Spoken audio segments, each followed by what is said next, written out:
श्री धन्वंतरे नमः। ओम श्री धन्वंतरे नमः। ओम श्री धन्वंतरे नमः। इंडाइजेशन, अपच,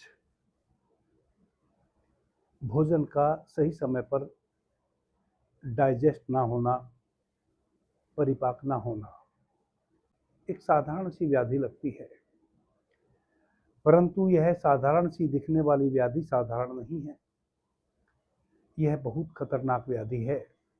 यदि सही समय पर भोजन का परिपाक नहीं हो रहा है, भोजन डाइजेस्ट नहीं हो रहा है, यह हमें अल्प समय में मृत्यु के कगार पर ले जाकर खड़ा कर देती है। और यह एकमात्र ऐसी खतरनाक व्याधि है इंडाइजेशन कि बाकी जितनी भी और व्याधियां हैं उनको भी यह न्योता दे दे के बुलाती रहती है आपके शरीर में। जैसे ही अपच, इंडाइजेशन की व्याधि से आप ग्रस्त हो जाते हैं, कुछ दिनों बाद, महीने, 10, 15, 20 दिन के बाद ही यदि निरंतर इंडाइजेशन के शिकार आप हैं, यह कुछ नई व्याधियों को इनवाइट कर लेती है और फिर वह नई व्याधियां और अपच दोनों मिलकर हजारों प्रकार की व्याधियां को जन्म दे देती है।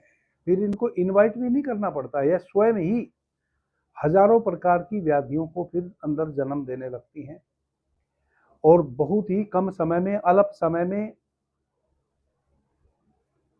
मनुष्य की यह लीला समाप्त हो जाती है, यानी कि मृत्यु के कगार पर जाकर खड़ा हो जाता है कोई भी मनुष्य, चाहे वह नौजवान है या वृद्ध है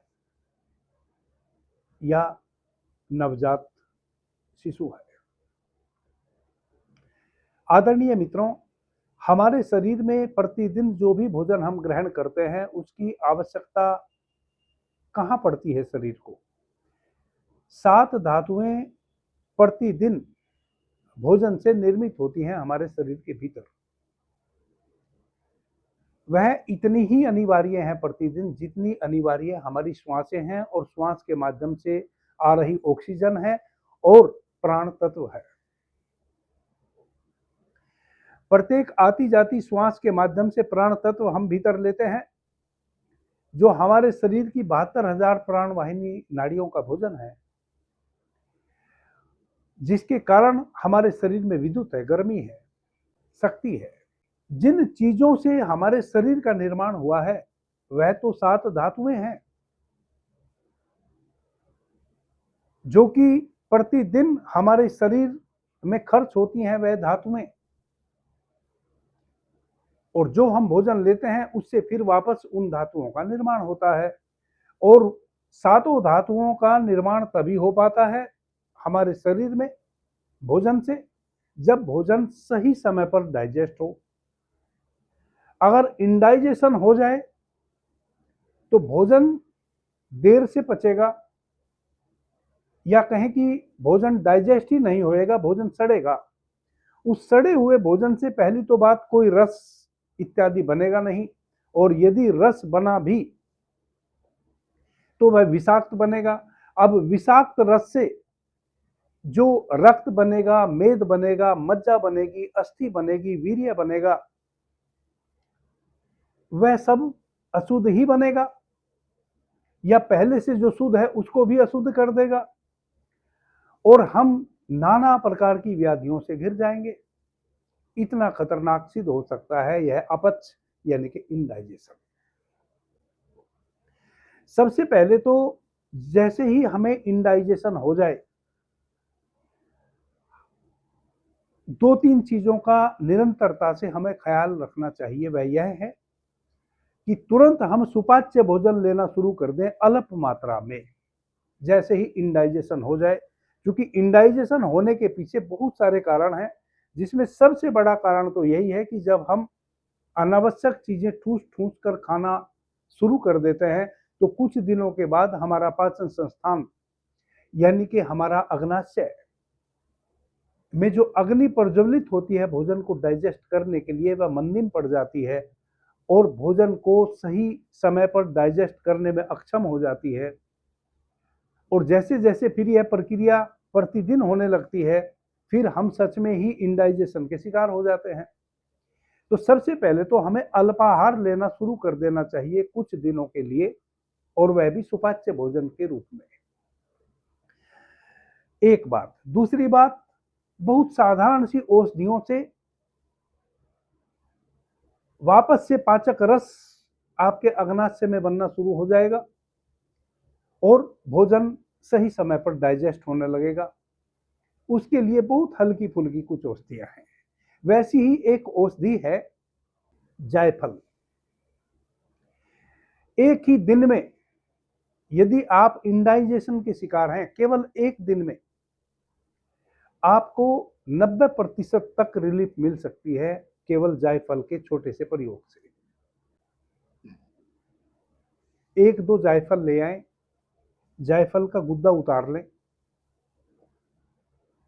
गुद्दा उतार के उसको बारीक चूर्ण बना लें। यानी कि हमें एक दिन के लिए, एक दिन सेवन करने के लिए 10 ग्राम जायफल का चूर्ण चाहिए। 4-5 जायफल आप ले आएंगे बाजार से, उनके छिलके उतारेंगे, गुद्दा उतारेंगे, उसको बारीक पीस लेंगे तो 10 ग्राम हो जाएगा। 50 ग्राम हमें बिना मसाले वाला शुद्ध गुड़ चाहिए, जो कि आपको कहीं ना मिले तो पंसारी के यहाँ तो मिल ही जाएगा। जहां से आप जायफल लाएंगे वहां से आप गुड़ भी ले लेंगे। तो 50 ग्राम गुड़ ले लें और 10 ग्राम जायफल का चूर्ण ले लें। गुड़ को अच्छे तरीके से पीट लें, पीट के उसमें जायफल का चूर्ण डाल के अच्छे से चुटकियों से मथ दें। गुड़ को पीट के 10 ग्राम चूर्ण डाल के अच्छे से जब आप उसको मथेंगे तो वह एक रस हो जाएगा, गुड़ और चूर्ण। उसके बाद आप 8 टैबलेट उसकी गोल गोल गोल गोल थोड़ी थोड़ी तोड़ के 8 गोली बना लीजिए। 50 ग्राम गुड़ और 10 ग्राम जायफल का चूर्ण मिला के जो आपने गुड़ में तैयार किया है, उसमें से 8 गोली बना के रख लीजिए। सुबह खाली पेट से लेकर और रात्रि सोने तक आधे आधे घंटे के अंतराल से वार्म वाटर ले ले, सुसुम पानी ले ले, हल्का गर्म पानी ले ले, एक गोली मुंह में लें, अच्छे तरीके से उसको चूस चूस के निगलें, ऊपर से 1 कप वार्म वाटर पी लें। आधे पौने घंटे बाद यानी कि 40-45 मिनट बाद फिर दूसरी गोली ले ले, उसको मुंह में चूसें, चूस चूस के निकल जाए, ऊपर से आधा 1 कप वार्म वाटर ले लें। पूरे दिन में सुबह से लेकर रात्रि तक यह 8 गोलियां आपने 40-45 मिनट के अंतराल से खा लेनी है। इस प्रकार से एक दिन के खाने से ही 90% आपकी समस्या सोल्व हो जाएगी। उसके बाद अगले दिन से आप देखें कि भोजन सही समय पर डाइजेस्ट होने लगा। रात होते होते आपको बहुत जोर से भूख लगेगी। जैसे ही आप खाना खाएंगे 1-2 घंटे बाद ही आपको पता चलेगा कि वापस से भूख लग गई, भोजन डाइजेस्ट हो जाएगा। 3-4-5 दिन लगातार आप वॉच करें स्वयं को कि क्या पहले से आपकी उपक्षुधा भूख बढ़ी है और क्या बहुत कम समय में ही आपका भोजन डाइजेस्ट हो जा रहा है। इस प्रकार से आप देखें कि एक ही दिन वह 8 टैबलेट खाने से 4-5-6 दिन तक निरंतर आपकी भूख बढ़ती चली जाएगी। आप उसको नोट करते चले जाएं। आज जब यह 8 गोलियों का आप प्रयोग करेंगे तो रात्रि में आपको बहुत जोर से भूख लगेगी। आप भरपेट खाना खाएंगे, 2 घंटे बाद आपको लगेगा कि भोजन डाइजेस्ट हो गया और वापस से आपको भूख लग गई। बस यह है कि जब वापस से भूख लगे तो फिर कुछ खाना नहीं है, खाना फिर अगले दिन मॉर्निंग में ही है, जो भी खाना है। अगले दिन रात्रि में फिर आप देखें कि कल की अपेक्षा आज ज्यादा जल्दी आपका भोजन डाइजेस्ट हो गया। इस प्रकार से 1 सप्ताह तक निरंतर आपके उदर की अग्नि, आपके अग्नाशय को इतनी शक्ति मिलेगी कि भोजन ग्रहण करने के 2 घंटे बाद ही आपको लगेगा कि वापस से भूख लग गई। यह गलती कभी मत करना कि 2 घंटे बाद फिर खा ले। 8 घंटे से पहले कभी भी कुछ नहीं खाना चाहिए। यह गलती करते रहे हैं, इस कारण ही तो इंडाइजेशन के शिकार हो गए हैं। 1 सप्ताह बाद फिर एक बार इस प्रयोग को वापस दोहरा लें। 1 सप्ताह बाद फिर 8 टैबलेट उसी प्रकार से 10 ग्राम चूर्ण और 50 ग्राम गुड़ लेके तैयार करें और हर 45 मिनट में 1 टैबलेट खाएं। 1 कप वार्म वाटर पी लें। सुबह से लेकर रात्रि तक वह 8 टैबलेट फिर वापस ले लें।